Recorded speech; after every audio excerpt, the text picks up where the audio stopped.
Hi, it's Fiestaro. Hello, Scorpio placements. Yes, so this is your love reading ngayong buwan po na paparating, August. Okay, so yes, let's see again kung may tanong po pagdating sa private reading sa ating mga charms. They're still all available. Okay, excuse me. So, let us see agad-agad. Anong situation nyo ni person? So, kuha tayo ng magiging next action niya by the month of August. Okay? So, let us see. Situation nyo nitong taong to ngayon. Six of Swords. What's with that? Okay, Seven of Wands. So, merong mga plano, merong mga gustong mangyari pa, marami pang, gusto ko magsama tayo at marami pa tayong gagawin. Marami pa akong gustong magawa kasama ka. Parang may ganong energy, no, dito sa connection. Pero, I'm seeing here blockages. May mga tutol. Okay, may mga ganyan. Or isa sa inyo, or sabihin nating isa sa inyo ay gusto ganun and isa sa inyo ayaw naman ng ganun. So yeah, in general there's blockages here. Okay, merong umuoo, merong humihindi. Yan. So ano ba talagang meron? Bakit ganyan? Bakit po ba ganyan? Anong kailangang malaman ng mga Scorpio? Six of Pentacles. Wheel of Fortune. So, si Universe po ay china-challenge kayo. Okay? China-challenge kayo ni Universe. I think may potential tong connection na to, mga Scorpio. China-challenge kayo ni Universe. Binibigyan niya kayo ng difficulties, struggles, mga ganyan. Tinetest niya kayo. Ay, naku, madam, bakit kami pa? Hindi ko alam. Oo. Isipin nyo lang, ay, napakaswerte ko. O, diba? Ganyan. Kasi ako yung nakita ni Universe na bigyan ng ganyan. O, diba? So, hindi lahat. Oo naman. Okay? Diyan nyo matetest. So, ano ba talagang emosyon ni person mo ngayon? Nine of Wands. Naku, napapagod na siya. Pero hindi to susuko. Meron kasi siyang mga plano. Meron siyang mga gustong gawin. Meron siyang maraming gustong i-offer sa'yo. Okay? So, it's like, mapapagod pero hindi susuko. Hanggat naka Nine of Wands. Okay? Mapapagod lang pero hindi susuko. Hindi babaliktad ang Nine of Wands ko. Parang ganon. Okay? Yeah, because of this. Yeah, lahat naman mangyayari kung may ganito. The King of Cups. Okay? Masabi natin genuine yung love. Kindness. Respect. Diba? Ay, ano to? Ano to, Scorpio? Oo. Ngayon lang ulit ako nakapagbasa ng ganyan sa'yo. Ha? So, inyong yakapin at i-welcome, no? Oo, tayo ay sanay na sa mga madugong pagbabasa, madugong reading. No, umaga pa lang para na tayo sinasampigan ni Madam. Pero, iba to So, nung next action? Page of Swords in reverse and the Five of Wands. Ang ganda, positive lang siya. Oo. Kung ano man ang mga issue, kung ano man yung mga, like sabihin natin, kahit ano pa ang dumating, pagdating sa kanya, ang tingin niya doon, kahit ano pa yan, malalagpasan ko yan. Malalagpasan natin yan. Napaka-positive thinker nitong taong to. So, it's like yin-yang. Mostly, sa mga Scorpio, hindi ko nila lahat, is may pagka-negative thinker. So, ito, siya yung parang, siya yung positive sa negative mo. Which is good, no? Which is good. It's nice. This is nice. Alam nyo, Scorpio, hindi ito ibinigay ni universe ng wala lang. Hindi ibinigay ni universe itong taong to sa'yo ng wala lang. There's something here. Yeah, there's something here. The Tower. Hindi mo to may avoid. Kailangan talagang magtagpo kayo nito. May iba po sa inyo, this is a deep connection. Yeah. Kapag to na-survive nyo, masasabi kong happy ever after. Parang fairy tale ending. Madam, tunay ba? Kahit ako, minsan lang ako magbasa ng ganito, ha? Okay?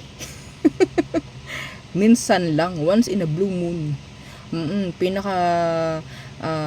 Laging topic natin is mga alam niyo na, yung realidad. Okay? Eto, ewan ko parang fairy tale, pero babasahin ko yan sa kung anong nakikita ko. So, ang ganda ng reading. Okay, ang ganda ng energy ng person para sa'yo. So, yeah. Good luck. Good luck sa inyo. Anyway. That's nice. Next. Ex mo naman. Kamusta naman itong ex mo? Kamusta naman itong ex mo?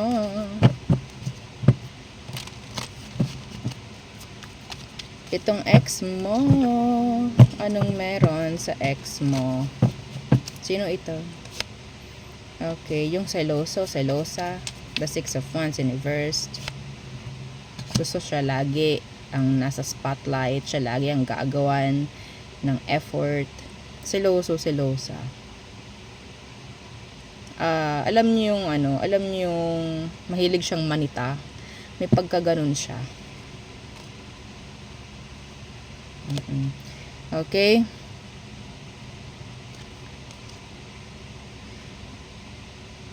Mahilig rin itong magkumpara. Itong si buti pa. Ikaw Yan, may pagkaganon siya.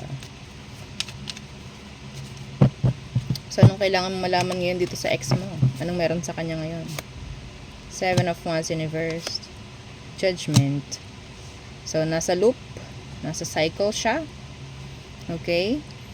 Ina-open niya yung sarili niya sa mga bago, pero yun pa rin. Bumabalik siya sa kung anong meron sa kanya. Okay? Balik.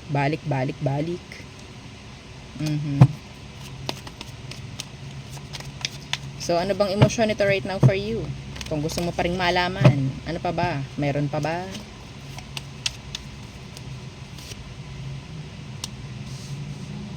Page of Cups. The Sun. Meron pa. Gusto ka pa rin. Gusto kang makita. Gusto niya mag-sorry sa iyo. Okay? Naalala ka nito. Excited tong makita ka. Excuse me. Okay? I don't know, some of you, meron ka ng somebody ngayon or ine-entertain na ngayon. That's not for all. Pero, yeah, pwedeng meron kang ine-entertain na ngayon and parang, bakit pa ako lalapit kay Scorpio? Kaso, gusto ko parang ganun. Anyway. So, ano ba ang next action nito? Agad-agad. Anong next action niya sa buwan ng August pagdating sa'yo? Ten of Pentacles in the reversed. The Nine of Swords. Wala akong nakukuhang action. Okay? Ang nakikita ko lang ay pagkakaroon niya ng maraming katanungan pagdating sa mga dapat na ginawa at sa mga dapat na hindi ginawa. Okay? So, maraming mapapagtanto itong taong to sa buwan ng August. Okay po. Maraming marirealize. Okay? So, sana pala ganito, sana pala ganyan. No actions. Iisipin ka lang niya lang iisipin. Ganun lang. Kasimple. Okay? So, yeah, nandun na rin yung energy ng kahit wala na kayo, magsiselos pa rin siya. So, yeah. Anyway, So, tayo tumungo na sa all signs. So, diba, yun ang iniintay talaga eh. Tayo tumungo na sa all signs. Aries through Pisces. For Scorpio. So, ito naman po ay mga pasilip lamang. No, hindi natin kailangan ng mahabaan. Naku, wala pang ang August eh. Hindi po ba? So, tingnan natin. Aries through Pisces. Aries, they're holding back. Taurus, they like you physically. Yeah. Gemini, there's this endings or separation. Meron mga gustong mangyaring pagbabago rin with a Gemini. Okay, so Cancer, feeling rejected or feeling ignored. They're sad. Leo, they're stalking you. Virgo, feeling intimidated. Yeah, feeling intimidated. Libra, they can't avoid you. They can't avoid endings, changes maybe. Okay, so Scorpio, they have a lot of drama. Head games, mind games, they're making fake scenarios. Okay, so Sagittarius, they want to have a new beginning or communication. Yeah, just a simple communication. So Capricorn, they're in control. Yeah, they're in control. Aquarius, ego, pride. And yan ang nasa part niya. Okay? Some of them, they're like manipulating the situation. Okay? So, Pisces, some of you, they want to make or to have sex. Make-up sex. Some of you. Yeah. Andun rin yung energy ng on-off with the Pisces. Okay, so there, yun ang aking reading for you, Scorpio placements. Again, please don't forget to like, share, and subscribe. And follow our FB page and sa po nating YouTube channel na nasa description box below. Again, thank you. Goodbye.